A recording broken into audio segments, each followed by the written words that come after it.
Pemirsa, penyaluran bantuan langsung tunai tambahan yang seharusnya turun pada tanggal 20 Oktober lalu hingga kini masih belum cair seluruhnya. Kementerian Sosial beralasan BPS masih menyesuaikan data yang ada dengan fakta di lapangan.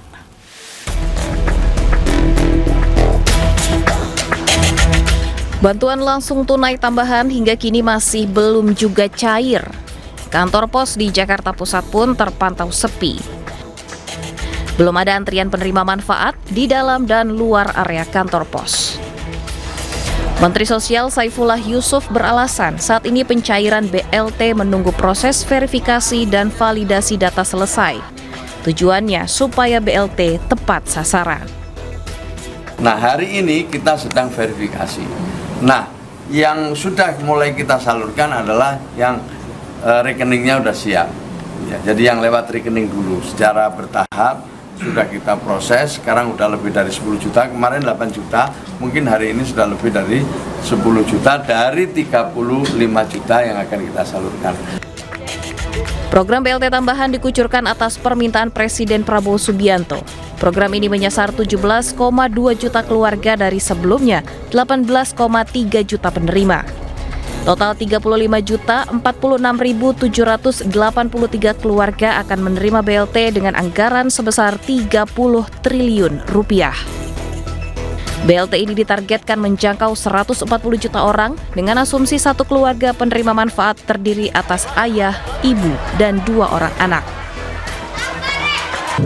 Ini Bapak Presiden minta menambahkan bantuan langsung tunai ini yang akan diberikan pada bulan Oktober, November dan Desember 2025 dan akan diterima oleh 35.046.783 keluarga penerima manfaat. Nantinya masing-masing penerima BLT mendapatkan bantuan sebesar Rp900.000. Pembagian BLT berjalan selama 3 bulan sejak bulan Oktober hingga Desember 2025. Tim Liputan iNews melaporkan. Pemirsa, Presiden Prabowo Subianto menerima kunjungan kenegaraan Presiden Brasil Lula da Silva di Istana Merdeka Jakarta. Keduanya akan membahas kerjasama bilateral antar kedua negara.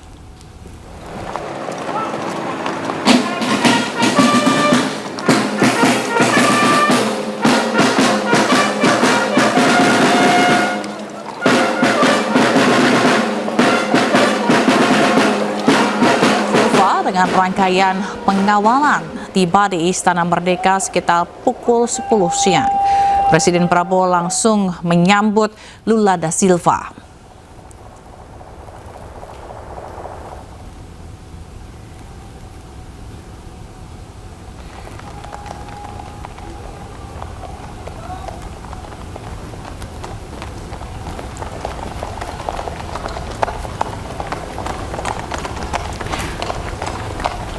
Keduanya lalu berjalan ke tengah pelataran istana untuk mendengarkan lagu kebangsaan kedua negara.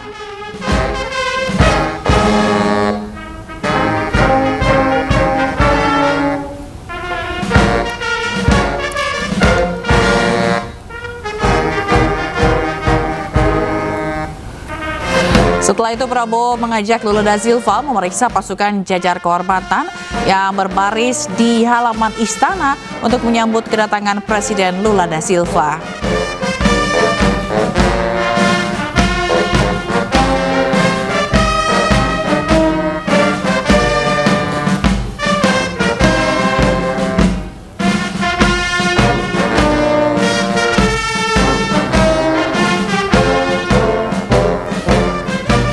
Prabowo dan Lula da Silva berbincang beberapa hal untuk memperkuat hubungan bilateral kedua negara. Salah satunya dengan memasukkan bahasa Portugis dalam kurikulum Indonesia.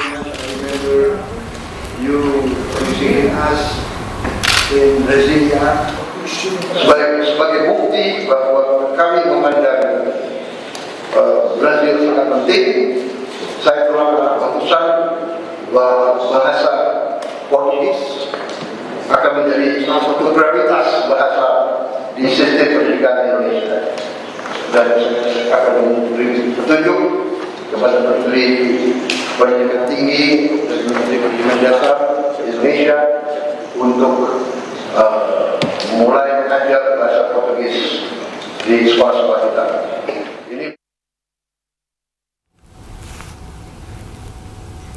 Pemirsa, sejumlah tempat pemakaman umum atau TPU di wilayah Jakarta Selatan kini sudah penuh tak terima pemakaman baru.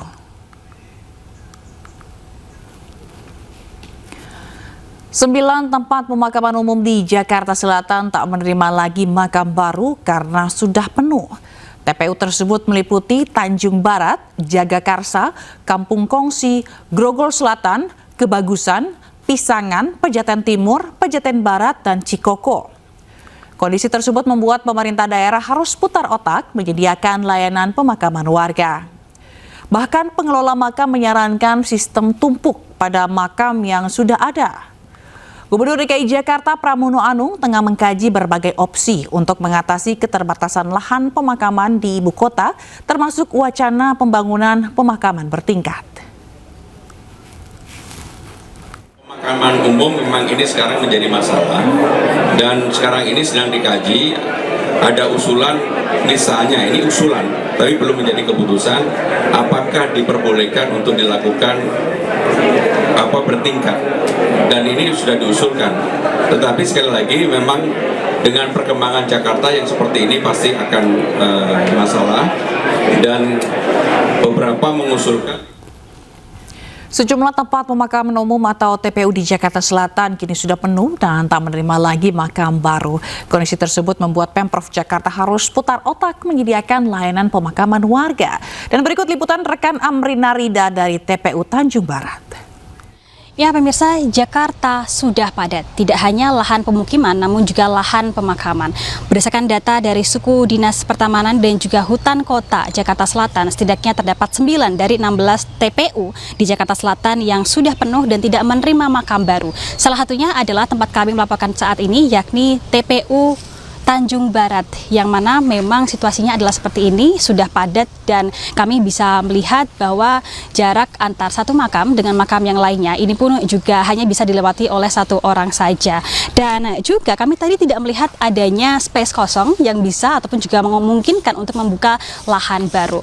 Salah satu solusi yang dilakukan oleh pihak pemerintah Kota Jakarta Selatan dan juga pihak TPU untuk mengakomodir adanya kebutuhan pemakaman ini adalah dengan melakukan pemakaman secara tumpang. Dan kita bisa melihat pemirsa di salah satu pemakaman yang ada di TPU Tanjung Barat ini adalah salah satu makam yang mana terdapat 2 jenazah. Dikarenakan memang di TPU Tanjung Barat ini hanya menerima pemakaman secara tumpang. Artinya satu makam dari jenazah keluarga yang telah dimakamkan sebelumnya ini ditumpang dengan jenazah yang baru meninggal dunia. Dan tidak hanya satu makam saja, namun juga sebagian besar dari makam-makam di sini memang diakomodir secara tumpang. Ini adalah pemakaman lain yang juga terlihat dalam satu makam terdapat 2 nisan, dikarenakan memang sudah tidak ada lahan baru lagi pemirsa untuk membuka makam baru di TPU Tanjung Barat ini. Selain itu, kalau kita melihat area jalan antara satu makam dengan yang lainnya, ini pun juga cukup sempit, begitu hanya bisa dilewati satu orang saja. Hal ini tentunya ketika situasi padat dan banyak orang berziarah, maka kita bisa membayangkan bagaimana sulitnya bagi keluarga untuk bisa melakukan aktivitas mendoakan ataupun juga melayat secara leluasa. Tentunya hal ini menjadi salah satu permasalahan konkret yang terjadi di Jakarta dan perlu adanya solusi yang tepat, baik itu dari pemerintah Kota Jakarta Selatan ataupun juga dari pemerintah Provinsi DKI Jakarta. Dari Jakarta, Amrina Rida, Yudi Richard, Jamie Jasid, iNews melaporkan.